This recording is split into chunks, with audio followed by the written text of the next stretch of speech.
This applies to every level in your life, professionally, personally, relationship-wise, new project you have on the go. Practice makes perfect. Hi, it's Kim. Hi, it's Christine.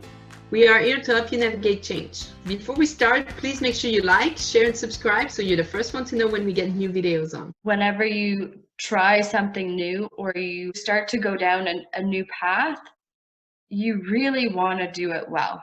Like, chances are, if you're watching these videos, you want to always do the best that you possibly can. There might be a lot of things that you might not try because you're afraid that you're going to fail or it's not going to turn out as great as you want it to be. I'm going to share what I did recently. So I made this gardening box. What I realized by building this gardening box was that this is my first box. This is my first carpentry project I've ever done in my entire life.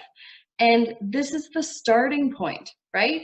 So the more times I get the opportunity to use my newfound carpentry skills, the better my carpentry abilities will get. Now, I'm not going to tell you that I can go from this box to building a house, but I can say that maybe my next project will be like, one of those bird boxes or something like that. And I can kind of develop my skills.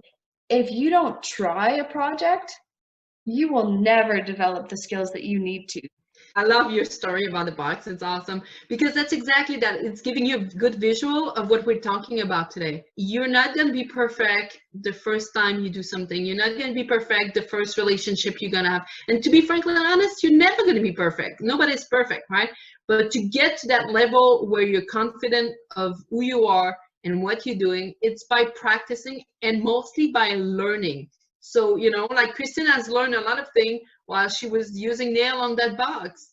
And next time she's using those learning experience to perform better or to do something bigger.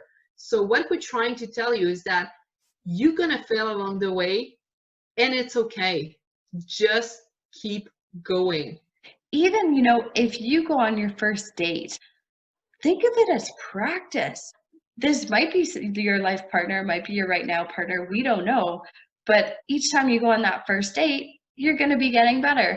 And also, when it comes to jobs, there's always that idea of, I want to, run my own business, or I want to, make a certain amount of money, or whatever your purpose is in your career.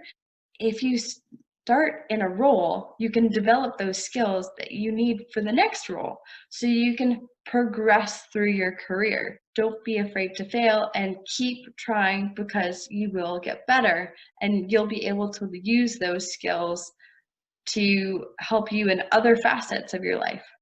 And another good example, Christine, is that anybody at some point in their life had to look for a job, right? Mm-hmm. The first interview you do is always, not your best. But then the second interview is better, and the third interview is better. And, eventually you'll get that job you're going to be interviewed for, because you're going to have a killer interview and you're going to have to prove who you are and your point and what you can bring to the company. So really, it's about having the confidence to do it over and over again. Scientifically, your brain is scared of the unknown. Okay. So the first time you go on a date, the first time you go to an interview, you have a fear because you don't know what you're getting into. But the second time you do it, your brain recognizes, the story, recognize what's going to happen. The third time, your brain, and after a while, it just becomes normal for your brain. So your level of anxiety and stress should turn into excitement and happiness to have this opportunity to do it. Going back to my box analogy, when you do a project, or when you're in the process of doing a project, really take the time to think about, what did I learn from going through this? This box looks like the picture. And I was really, really impressed with myself, but I learned different things that I would probably do differently. Like, for instance, I don't know if you can see here, but there's a nail that's sticking out. And halfway through, I realized that when you hammer things in, they've got a redo button and you can pull them out. If you have already gone all the way in, it's very, very difficult to get that nail out and reposition it. So next time I do something like this project, I would make sure that I didn't hammer everything all the way through because I could just pull it out.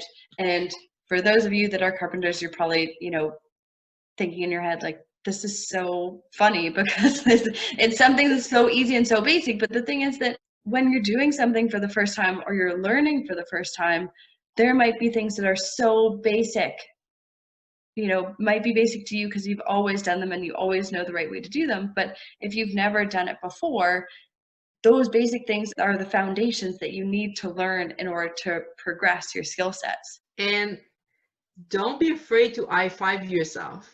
Like Kristen, I'm sure you felt pride and, Oh, yeah. It's not perfect, but you have that feeling. So you don't need people to make you feel good about what you did. Don't be scared to high-five yourself. You did it. You took the first step. And you learn out of it, and you can journal if it's a very big project or if it's a date, or you can just even interview, just write down what went okay, what you could have done differently, like take notes of those things, and next time you're just going to be better at it and better at it. But never stop, because practice makes perfect. Yeah, and that reflection on, wow, I actually just did this, and maybe it wasn't as scary, or maybe it didn't go as bad as I thought, or maybe I did it and I didn't really think I could do it, but I actually did it. Like, all those feelings give you that confidence to keep progressing and to also explore other avenues where you can become more confident. Like, for instance, when I first started doing public speaking training, I signed up because I was terrified to be a public speaking. So I literally just went because I thought, okay, maybe this will help cure my fear. When I went there, not only did I cure my fear of public speaking, but it started to become the skill that I had.